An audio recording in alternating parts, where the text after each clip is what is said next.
जय Hind friends. Employment मांग रहे हैं, एम्प्लॉयमेंट मांग रही यूपी की जनता।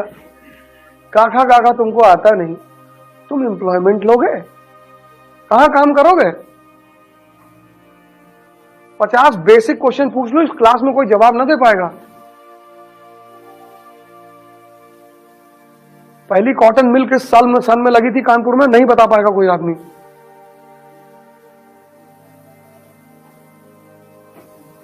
पचास सवाल अगर कर दूं, 50 एम्प्लॉयमेंट मांगने चले, भैया हमको नौकरी दे दो। क्या करोगे नौकरी में? इस देश का 80% युवा रील बना रहा है, ओवरब्रिज पे ऐसे खड़ा है, तो फॉर्च्यूनर चल रही एक्सप्रेस वे पे, उस पे वो रील बना रहा है, गाना गा रहा है, जहां देखो वहां सेल्फी खींच रहा है। कहीं भी कुत्ता देख लिया, कुत्ते के साथ खींच लिया, कहीं पेड़ देख लिया, पेड़ के साथ खींच। उसको पता ही नहीं करना क्या है। इस देश का युवा, मैं बताया ना, उसका दिमाग इतना खराब है, इतना। स्त्री की इज्जत नहीं कर सकता वो। को बहन बनाना जरूरी नहीं है, लेकिन इज्जत तो कर सकते हो।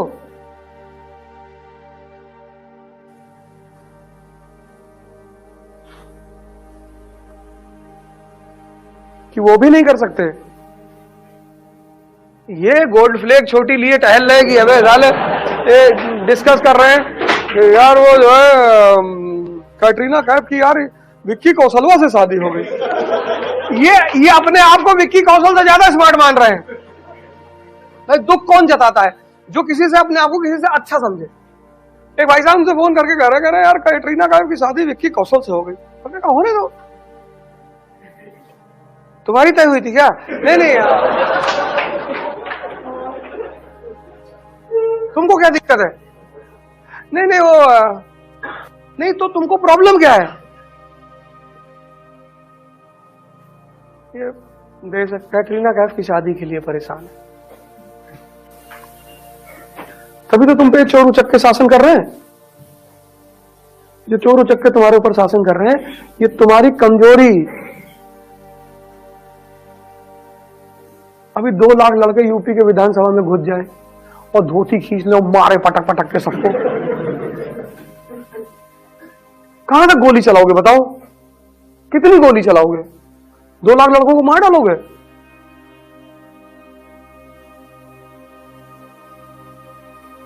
दो लाख लड़कों को मार डालोगे? लेकिन ये पता है कोई गुटखा खाए पड़ा है, कोई बीड़ी पी रहा है, कोई खाई नहीं मिल रहा है। भैया वाइन पियो का एग्जाम दिए थे, नहीं हो। इनको पता है कि इस देश का युवा मरा हुआ है, इसको कौन जगाएगा? इसको कोई जगाने जाएगा, बोलेगा पंडित है, दिमाग लगा रहा है। एक बड़े फेमस नेता है यूपी के, हमसे क्या चुनाव लड़ोगे इस बार? हमने कहा मैं ना लड़ूंगा, हमको गाली देना है लोगों को। हमसे ना हो पाएगा। तुम्हारे लिए काम करें और तुम्हारा पैर छुए, गांव गांव जाके तुमसे वोट मांगे, भैया हमको वोट दे दो, बाहर में जाओ तुम। वो गरियाएंगे, जिस गांव में जाएंगे पहले गरियाएंगे कि काट डालेंगे साले वोट नहीं दोगे तो, और तब तुम उनको वोट दोगे नहीं। तुम्हारा सबका ईगो जाग जाएगा, यार इतना बदतमीज है, बताओ, इलेक्शन से पहले गाली दे रहा, इलेक्शन से पहले गाली दे रहा। तो हम इलेक्शन लड़ने जाएंगे? हम नहीं लड़ेंगे इलेक्शन, हम गाली देंगे।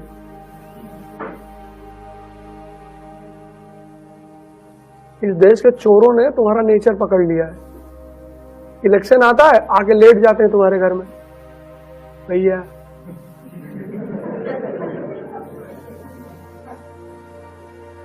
तो तुम्हारा नेचर पकड़ चुके हैं, तुमसे डरते ही नहीं।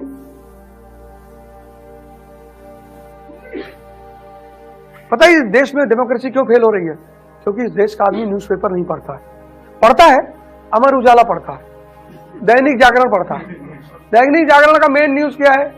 5 बच्चों की मां प्रेमी के साथ फरार। तुमने अपने नौकर को 2000 रुपया दिया कि जाओ सामान खरीद लाओ, तो जब वो सामान लेकर आएगा तो तुम उससे हिसाब लोगे ना? ऐसे ही इस देश का जो ये सरकार है, इस देश में राजा कौन है? पब्लिक। तो जब सरकार पैसा खर्चा करेगी, जिसको हम बजट कहते हैं, तो उस बजट पर क्वेश्चन पूछने का हक किसको है? इस देश की जनता को। उस जनता का प्रतिनिधि कौन बैठा हुआ है? अपोजिशन। लेकिन इस देश की जनता को मतलब ही नहीं है। नौकर को सब पैसा दे दी है, कह रही लुटाओ। तो नौकर क्या कह रहा है? कह रहा है स्कूटी देंगे चुनाव के बाद। तुम्हारे नाना पैसा रख गए जो स्कूटी दोगी?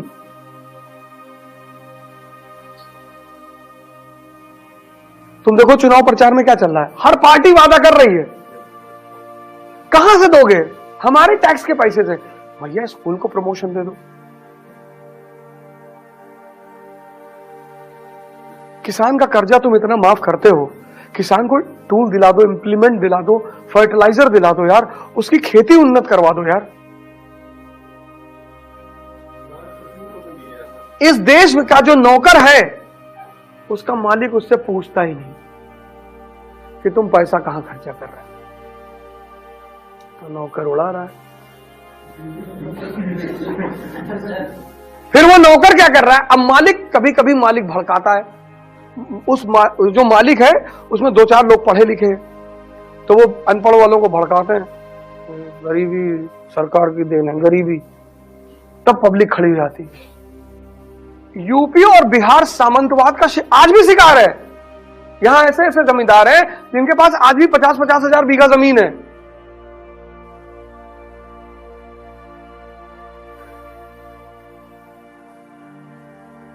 अब जिनके पास 50,000 बीघा जमीन है, वो ब्राह्मण भी है, वो राजपूत भी है, वो मुसलमान भी है, शायद उसमें से कोई दलित हो, शायद। लेकिन ये तो 3 कंफर्म है, ब्राह्मण भी है, वो राजपूत भी है, वो मुसलमान भी है, वो कायस्थ भी है, वो बिजनेसमैन भी है, जमीनें हैं। अब इन चारों को यह लगता है कि अगर यूपी का आदमी एक हो गया, हमारी जिम्मेदारी तो गई। तो इन्होंने क्या किया? तो वो जो मुसलमान जमींदार है 50,000 बीघे वाला, जिसकी हर साल की इनकम 100 करोड़ है, वो 100 करोड़ में से 5 करोड़ रुपए निकाल लेता है। किसी हमारे जैसे वक्ता को पकड़ता है और कहता है कि एक ऑर्गेनाइजेशन बनाओ, मुसलमान उत्थान समिति।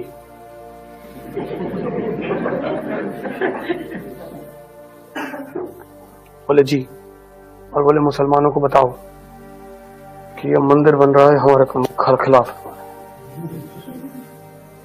फिर ऐसे वो राजपूत करेगा, फिर ऐसे वो ब्राह्मण करेगा, फिर सब डिवाइड हो जाएंगे। जब सब डिवाइड हो जाएंगे तो इनका जो मेन प्रॉब्लम है वो इनकी आंखों के सामने गायब हो जाएगा। भाई नहीं समझे बात को? ब्राह्मण महासभा, क्षत्रिय महासभा, कायस्थ महासभा। बाबा की गवर्नमेंट से ऐसा थोड़े कि इससे पहले जो गवर्नमेंट थी उसमें सब राम राज्य चल रहा था, तब भी सब परेशान थे। लेकिन बाबा की गवर्नमेंट से 2 लोग बहुत परेशान हैं, एक ब्राह्मण ठेकेदार, एक मुसलमान ठेकेदार। इनको ठेका ही नहीं मिल रहा है। पूर्वांचल एक्सप्रेसवे का काम 2000 करोड़ का, इनको मिट्टी डालने का ठेका नहीं मिला। तो अगर समाजवादी की सरकार आ जाए तो मुसलमान ठेकेदारों को काम मिल जाएगा, और छोटे मोटे यादव ठेकेदार कमा लेंगे 50-50 लाख रुपए एक साल में। आम जनता तब भी भिखमंगी रहेगी। और अगर बसपा की सरकार आ जाएगी तब ब्राह्मण ठेकेदार सतीश चंद्र, हाँ बलिया वाला जो 400 किलोमीटर का, हाँ तुम्हारा है 1500 करोड़, हाँ फंड में पैसा दे देना। जी जी भैया। ये जो तुम यूपी में लड़ाई देख रहे हो ना, ये ठेकेदारों की लड़ाई है, जाति की लड़ाई नहीं है। क्योंकि अगर भाजपा शासन में आएगी तो राजपूत ठेकेदार ऐश करेंगे, अगर समाजवादी शासन में आएगी तो यादव और मुसलमान ठेकेदार ऐश करेंगे, अगर बसपा सत्ता में आएगी तो ब्राह्मण ठेकेदार ऐश करेंगे। गरीब आदमी सबके शासन में मरेगा। तो फिर गरीब आदमी को सही उसकी स्थिति सही हो जाए, उसके लिए राम मनोहर लोहिया जैसा नेता चाहिए, अंबेडकर जैसा नेता चाहिए, जिसको अपने लिए नहीं जीना है, समाज के लिए जीना है। तुम यार काम सही से करो, सिलेक्शन क्यों नहीं होगा? और नहीं होगा तो अब तुम नीचे नहीं जाओगे।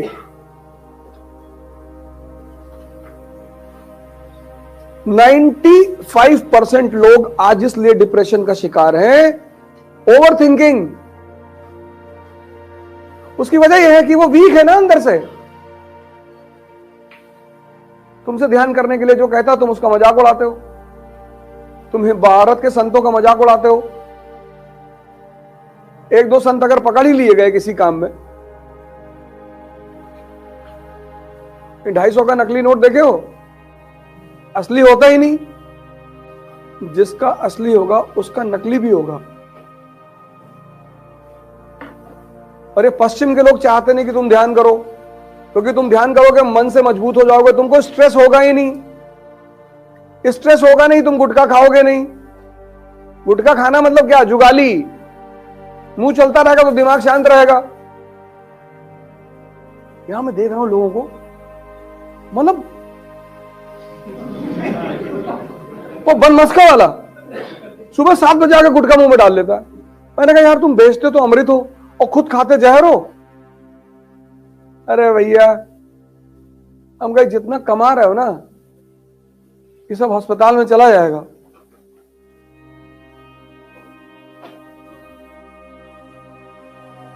ये गुरुदेव पे है ना 2 बनमस्का वाले, एक है उसमें वो 7 बजे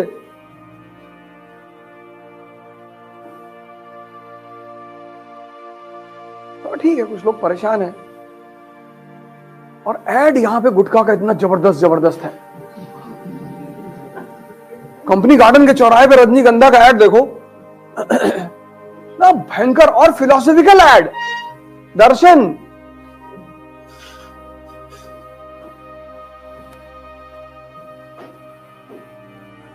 गुटखा मत खाओ, मिट्टी खा लो उठा के,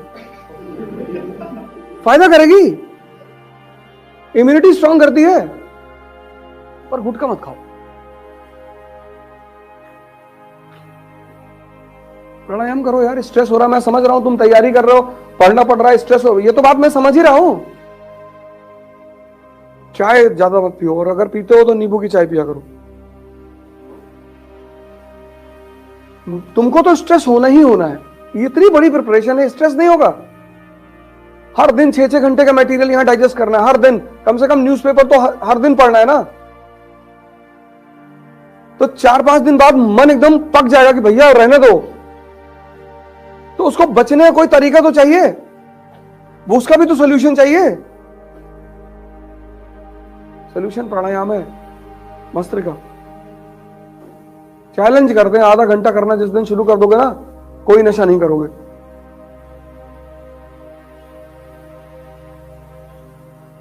चैलेंज।